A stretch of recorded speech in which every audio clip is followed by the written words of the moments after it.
Aujourd'hui, je rencontre Flora Elie, titulaire d'une formation en histoire de l'art et valorisation du patrimoine. Elle a acquis diverses expériences professionnelles. Son dernier séjour en Inde lui a révélé que la photographie était la voie qui correspondait à son mode de vie idéal. Elle l'a considérée comme un lien entre les hommes, leur environnement et leur parcours personnel. Derrière l'objectif, elle explore sa sensibilité et son intuition, apprenant ainsi à mieux se connaître et à affiner sa vision du monde.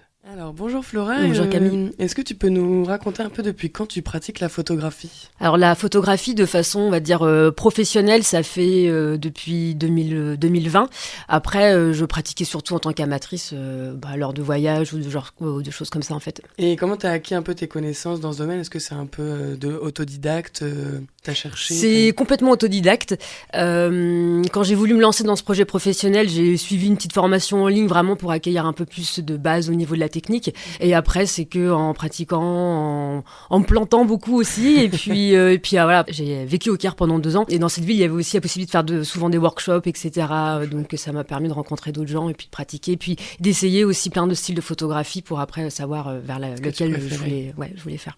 Ok, trop cool. Et est-ce que tu as un rituel un peu de photo quand tu pars en voyage ? Est-ce que tu te réveilles le matin, tu te dis là, je prends mon appareil, j'ai une idée en tête, comment ça se passe un petit peu ? Non, c'est difficile de prévoir à l'avance en fait. Oui. Donc c'est un petit peu, on y va et puis on va voir ce qu'on va trouver. C'est aussi ça dépend aussi un peu, on va dire, de l'énergie du moment, des lieux, des gens. Il y a des jours où je rentre complètement dépitée parce que j'ai rien réussi à produire de chouette, et puis il y a d'autres jours où il y a des petits miracles qui se produisent. Et donc voilà, c'est vraiment. Rester attentif. Oui, voilà, complètement, ouais. Ok. Et du coup, moi, j'ai vu un petit peu de ton exposition au Théâtre des Bains-Douches et je me suis aussi un petit peu renseignée sur Internet. Donc, j'ai vu d'autres photos qui n'étaient pas forcément exposées. Ouais. Dans un premier temps, je voulais un peu que tu nous parles un peu des émotions que tu ressens quand tu photographies. Donc, j'ai pris 3 exemples. Le premier, c'est les enfants avec leur ballon de baudruche. Donc, lui, il fait partie de l'expo Théâtre des Bains-Douches. Ouais. Alors, cette photo, donc, elle a été prise à Varanasi. En fait, c'était à la saison où il y a le Gange qui est en décrue. Donc, c'est pour ça, en fait, c'est sur les Ghats. Et donc, c'est pour ça que c'est c'est rempli de boue. Et en fait, après, ça, c'est des scènes un peu de vie quotidienne où on voit partout, on entend régulièrement des petits gamins qui vendent des ballons ou des barbes à papa ou ce genre de choses. Donc là, en fait, ils passaient de Ghat en Ghat, de marche en marche sur les Ghats pour... Voilà, j'ai beaucoup aimé en tout cas, en plus avec les couleurs, j'ai trouvé ça chouette. Et après il y en a une autre que j'ai trouvée belle par rapport à une inhumation, une cérémonie de décès du coup à Varanasi aussi. Comment tu vis un peu ces moments-là, comment tu arrives à trouver ta place aussi Là, c'est un peu plus particulier parce qu'il faut effectivement, comme tu dis, arriver à trouver sa juste place parce qu'on n'est pas forcément censé être là, c'est pas toujours bien vu. Donc là, j'essaye d'être en retrait, mais en étant là quand même pour arriver à choper. Puis des fois, ça se passe très bien. Et puis des fois, on se fait attraper derrière en mode « Ah, vous n'avez pas le droit d'être là, pourquoi ?» ou de façon pas forcément toujours très chouette. Mais voilà, pour ça qu'il faut rester un peu à l'affût, essayer de comprendre comment ça se passe. Et puis rester attentif aux interactions et tout ça, quoi. Et d'ailleurs, il y a aussi, c'est un petit peu moins touchy si je peux dire, mais il y a des femmes aussi qui pratiquent à un moment donné un rituel avec une bougie. Oui, ça c'est super joli aussi. Oui, après ça c'est l'Inde, avec tous les rituels qu'il y a, c'est assez.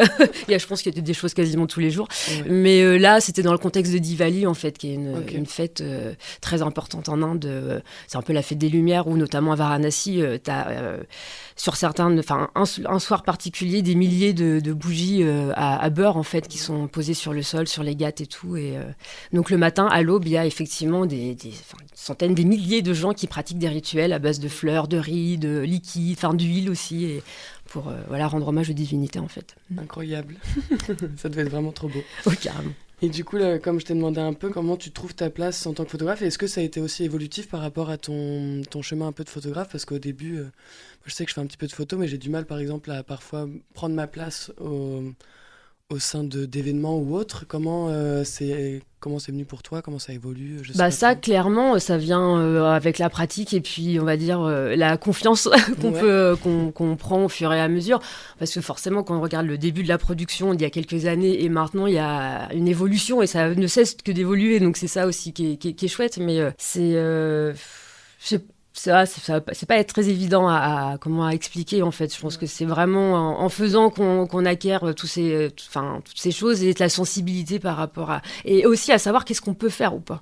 Enfin voilà, en expérimentant des choses, bon là ça passe, là pas trop, bon bah ok, maintenant on acquiert des réflexes aussi au fur et à mesure. Ok. Et aussi du coup moi ça m'intéresse de savoir un peu comment tu sélectionnes tes photos, parce que j'ai vu que moi sur internet t'en avais quand même plein d'autres qui étaient par rapport à ce thème Bharata un peu. Comment tu as sélectionné ces photos-là? Est-ce qu'il y a un affect un peu avec elles, ou est-ce que c'est une qualité? Est-ce que c'est un mélange des deux? Bah après, la sélection des photos, ça, on va dire, ça dépend de la finalité.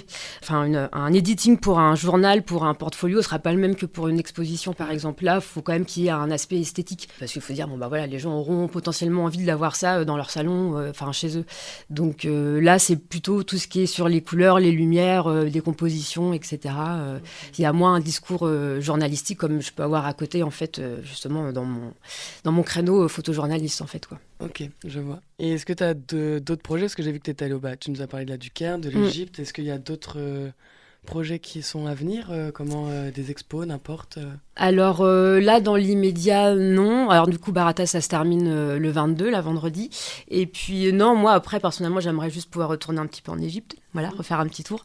Et puis après, on verra ce qui va se mettre en place. Mais il y a toujours plein d'idées. Après, c'est plutôt comment on arrive à les mettre en place et les faire, quoi. Ok, bah en tout cas, moi je sais que j'avais vu ton site. Est-ce que tu peux nous rappeler Hans C'est Hans Lucas. Donc Hans Lucas, c'est l'agence de presse qui me diffuse. Ok. Voilà. C'est comme ça, vous pouvez retrouver toutes ces photos sur ce site et c'est hyper chouette. Il y en a plein des super. Alors je vous conseille d'aller voir. Merci. Et merci en tout cas, Flora, pour cet échange. Merci Camille.